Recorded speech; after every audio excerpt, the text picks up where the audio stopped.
আস্তের মায়ার সৃষ্টি করে ছোট্ট একটি শিশু কন্যা রূপে আজ আমার এই ঘোড়ার মধ্যে প্রবেশ করি। আর এই ঘোড়ার করে আমি তোদের নিয়ে চলে যাবো কৈলাস হবে তো মায়ের কাছে। বেশ বেশ আরে আমার ছোট্ট ভাই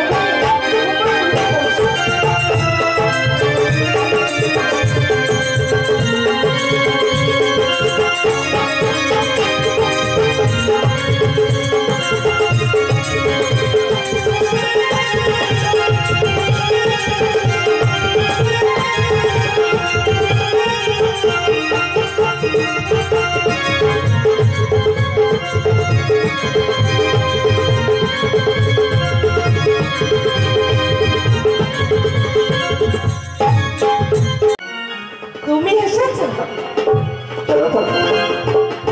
অনেক আগে প্রবেশ করেছি মম কৈলাসের মাঝে। মধুর ভাষ্য দিয়ে তোমাকে আমি দেখেছি পার্বতী পার্বতী বলে মম ভাষ্যকে পৌঁছে তোমার কর্ণের কাছে।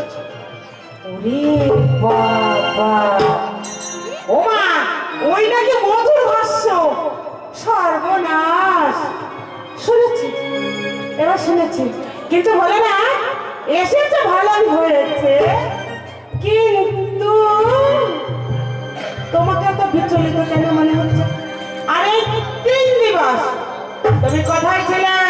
পার্বতী, 3টি দিবস আমি ভক্তের মনস্কামনা পূর্ণ করিবার কাজ করেছিলাম বিরাট এই ভক্ত সমাবেশের মাঝে। বাবা, কত ভক্তের মনোবাসনা তুমি পূর্ণ করে। পার্বতী, কিন্তু ভালো কথা, ভালো কথা বলে না, তোমাকে কিন্তু আজকে বড়ই ক্লান্ত মনে হচ্ছে।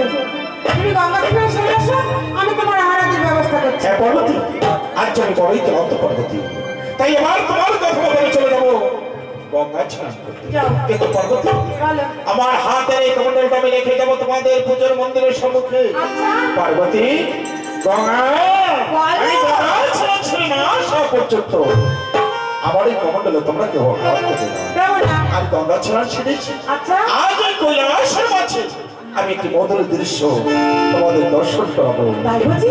ভালো থাকো পার্বতী। ও দিদি,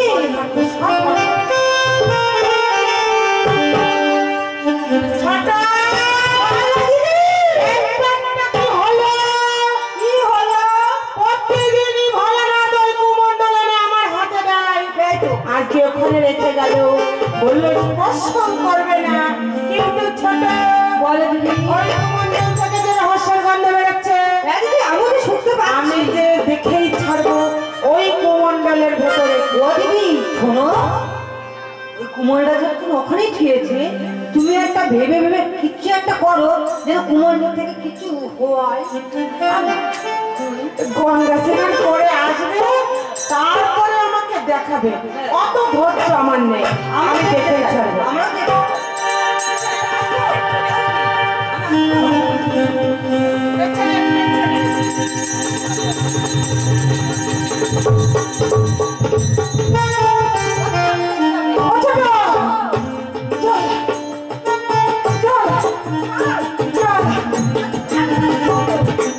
বাহির হচ্ছে না। ছোটা, বুঝেছি, এই কুমণ্ডলে 3 দিন উনি নিয়ে গেছিল। হ্যাঁ, এই কুমণ্ডল থেকে জল বাহির হওয়ার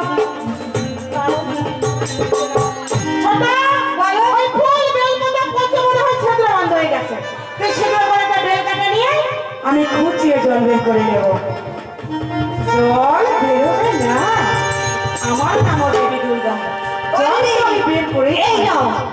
ডাক ছোট, এবার আমি এই বেল কেটে দিয়ে দিলাম খোঁচা।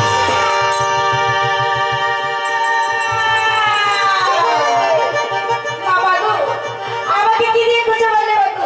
আমাকে চোখ থেকে জ্বলে পড়ে ছাড়কার হয়ে গেল বাবু। ছোট, ওই কাল্লা বেবি কোথায় ছিল রে?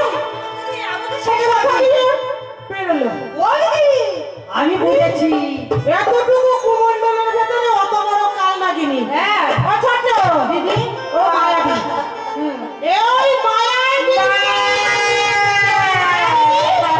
কুমণ্ডলের ভেতরে করে নিয়েছে।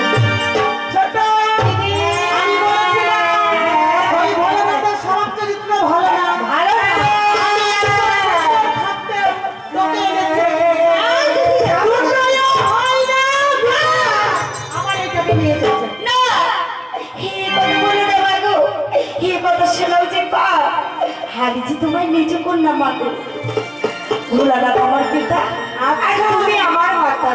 আচ্ছা এটা ভালো শিখিয়ে পড়ে এনেছে বলে না তো আমার জন্মদাতা পিতা আর তুমি শুনবো না, যাবো না। যাবে না বলছে দিদি ছোট একটি মেয়ে না কাল নাকি নেই তাই তো ফোস ফোস করছে আমার তুমি তাড়িয়ে দাও কৈলাস থেকে মাগো, কেউ নাই মা। ছোট বলো দিদি কোনো কথা না ঝাঁটা নিয়ে আয় ঝাঁটা নিয়ে আয় ঝাঁটা দিয়ে ঝেঁটে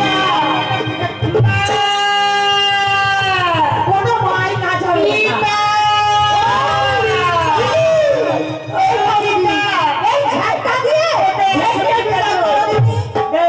না আমার মেরো না মাগো, আমার কিছু করলো মাগো, আমার মেরো না পিতা।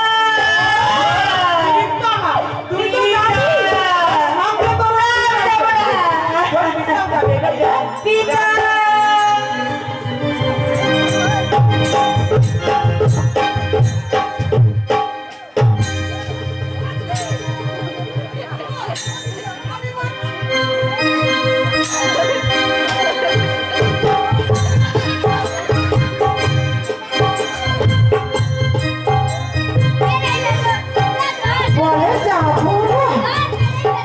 সমস্ত হইতে চায় দেখি ও পার্বতী, এ তুমি কি করেছো পার্বতী? আজ তুমি তোমার নিচে কোটাকে চিনতে না পারি তাকে যে তুমি অনেক প্রহর করেছো, তাই তো তোমার সেই প্রহরের জ্বালা তোমরা সহ্য করতে না পারে আজ তো তোমার নিচে কোটা তোমাকে ধর্ষণ করেছে। কিন্তু পার্বতীকে ছাড়া আমি যে এক মুহূর্ত সময় থাকতে পারি না, তাই তো একটু মা পদ্মাবতীকে আমি স্মরণ করে দেখি। কোথায় কোথায় মা পদ্মাবতী? তুমি কোথায় মা? আমি পাহাড়ের নিচে খুঁজে বেড়াচ্ছি পিতা। না মানে